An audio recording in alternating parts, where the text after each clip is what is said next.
I didn't know it was possible, but somehow M. Night's films go from absolute trash to masterpiece.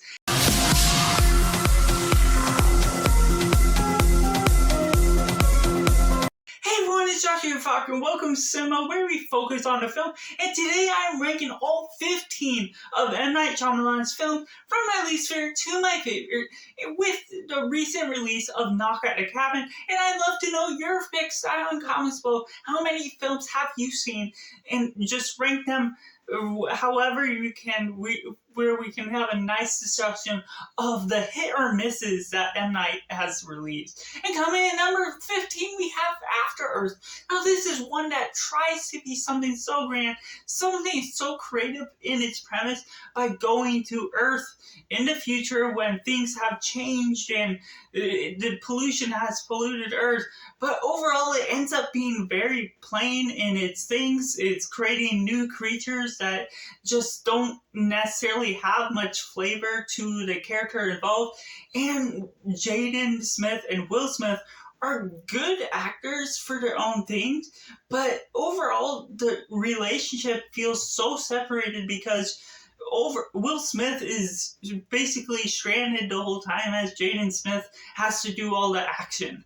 And number 14, we have The Happening, another one that just does not land quite so well, with a post-apocalyptic type of thing with this different fog, and they're going through all these different strange events, trying to get away from it and trying to survive in their own means. And it goes about this way and becomes boring rather quickly. And unfortunately, even with the twist near the end, it becomes underwhelming with the way certain things end up at the end. And coming in number 13 is Signs. Now this is a hot take on my part, where I just was quite bored by it. The way they're exploring these extraterrestrial things is a little bit interesting, but it comes off still as boring because there's not a whole lot happening until a few tense moments throughout. And so while the ideas are there, the execution has a few tense moments that do work. Overall, this one's quite not for me, and there's a few more hot takes that are coming up. And coming up in number 12, we have The Lady in the Water. Well, this is a fantasy type of film that's more set down on Earth, and it has all these different rules set for the future of what's going to happen in the survival of this lady that this guy finds in the water. And it's just really odd in the way some of the things set up, things don't make sense in the legends that are told, because it's told about this day, but there's somehow answers that are set up for this one day based on legends in the past. And the way they go about that is still a little boring with some of the characters involved, some of the characters, and the twists really got me with who is meant to be the heroes of the story. But ultimately, it still was one that was a little bit better than his other films, but didn't land well in the end. And coming in at number 11, we have Old. Now this one is a little bit better, again, with the way it's telling its story, becoming a little bit interesting, and just the mystery behind how people are getting old so quickly on this certain island and on this certain beach, that they're going about living their lives and having to figure out what to do, how to get out of the place that they were led into, and the way they're going about this, and the twist for this film that M. Night is known so well for. It does work a lot better than most of the twists, and just the way they're exploring what went on is a little underwhelming in some sense, but it still does live up a little bit better and with a little bit more excitement than the films I just talked about. And coming in at number 10, we have Wide Awake. Well, this one has a little bit more comedy, a little bit more mixture of what feels different to M. Night's film. And this is his second film that he debuted with. And I highly enjoy the different little actors that are going about, the different dynamics that you're going with the different characters. all throughout the film, having the comedic side that feels different than his other films, while not entirely being the most entertaining at the end of the day. And coming in number 9, we have another hot take, Unbreakable. Now, this is one that I did enjoy the first time through, but on the second time, it kind of goes and takes its time. It has a bit of a long exposition to setting up the hero story, setting up different things with Mr. Glass, with the Unbreakable Man, and just the way they're going about all that has the ideas down flat and has some ideas that are cool, and the execution of the story is rather cool. But at the end of the day, it just feels a little plain once you're going through the story again. And coming in number 8, we have The Last Airbender. Yes, I did actually enjoy this a good bit. It's been quite a while since I've seen Avatar: The Last Airbender show, so I don't have that direct comparison in mind. But this one, while yes, it doesn't feel like it has the flavor like the animated show does, it certainly does have some interesting things that bringing in the condensed show together, the first book of Water in there, that you see that it was going to be a trilogy of some sort to set up the whole show. Overall, this did set up some interesting things. I don't know why they changed his name to Ong instead of Aang, like the show, but overall, I generally did enjoy some aspects, the way they're setting up some CGI moments that actually did deliver on some sort of technical level. And coming in number 7, we have Glass. Now, this is one that worked better. It works and served its purpose as an ending. And while there are questionable things about the choices made with the ending, I did enjoy the aspect of feeling trapped, feeling in the exploration of these superhero characters, bringing them to the world, and Mr. Glass's main master plan at the very end, that twist reveal, was very good in the things they were doing for, and there were some things about the institution itself that were questionable because they ended up basically being the villains of the story.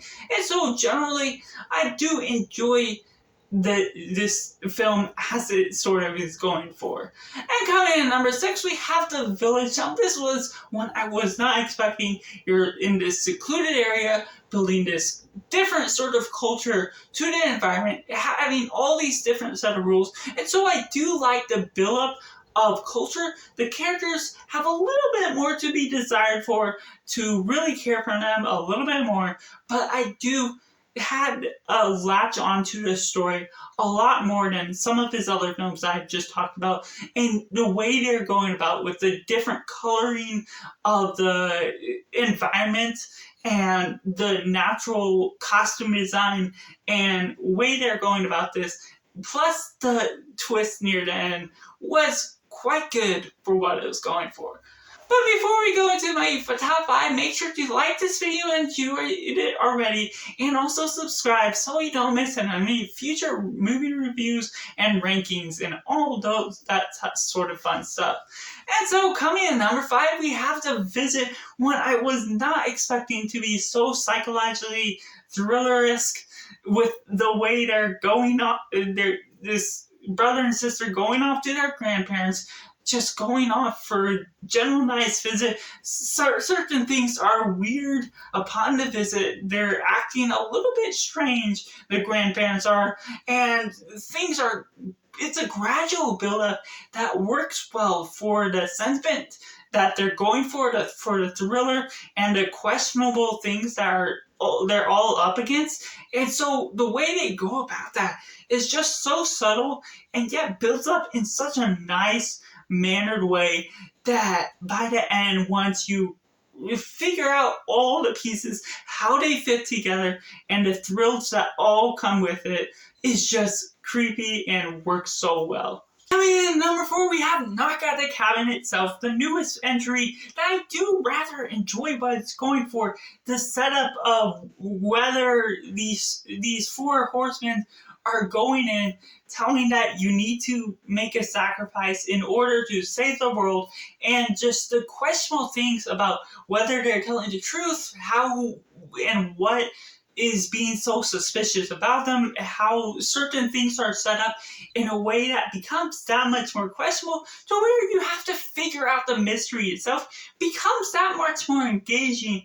And the way that acting is going all about, and Dave Bautista especially, just giving off such a great performance, showing he's a little bit more than the comedic side to his own role on his own, is just so well done, and the characters involved are becoming that much more interesting as the story is gone about and told, and you get the emotions throughout all the different characters and plot, and just how it all blends in until the end of the film. There's so much different things that you just do not expect, as you have so many different questions about what the truth truly is. And coming in number 3, we have Split, a psychological thriller with this guy with different personality types, 23 different people living inside him, essentially living as part of that superhero world, and it's separate from the Unbreakable Man and Mr. Glass, and so it feels a lot more independent on his own film until you get to the end, where you're rumored that there's going to be another film. But overall, this on its own means is just really good. There's some slower moments, a little bit of exposition that drags the film along, but once you get to the main meat of the film and you get James McAvoy giving off so many different performances, showing the range he has, makes for such a great film, and great performances with him and how he treats the girl, make it more creepy, more claustrophobic, because you don't know where these girls are either, and so you don't know where you are within the story itself.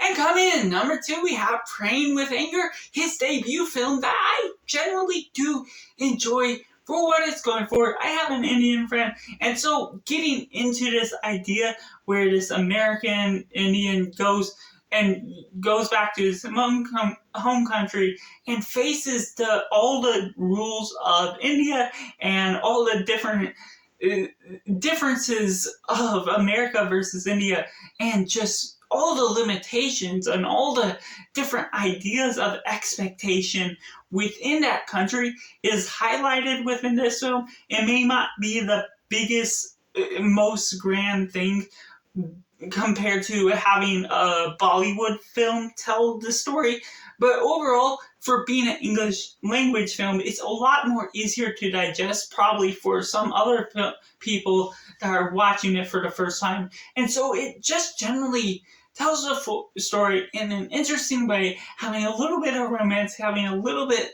of comedy, and just the way they're going about the drama of the film and introducing everything that is mostly needed to know about living in India and the expectation involved is becoming that much more engaging, and the way they're involving faith within a film works so much better for me. But that leaves at number 1, The Sixth Sense. Now this is insane with the way the gradual build-up is done to leading up to the twist, the way that this guy is going about with Bruce Willis giving a great performance, and this younger kid as well giving a great performance. The dynamic between the two feels so special and feels so natural that it feels like they're meant to be together. They've known each other for a while, and it's hard to explain that much more of the plot because of what the twist is going for near the end. But the build-up and just this boy that sees ghosts and all these different ideas that are going about this film is such a great thriller, and one of my favorite films of all time, still to this day. So that's just all 15 of M Night Shyamalan's films, ranked from my least favorite to my favorite.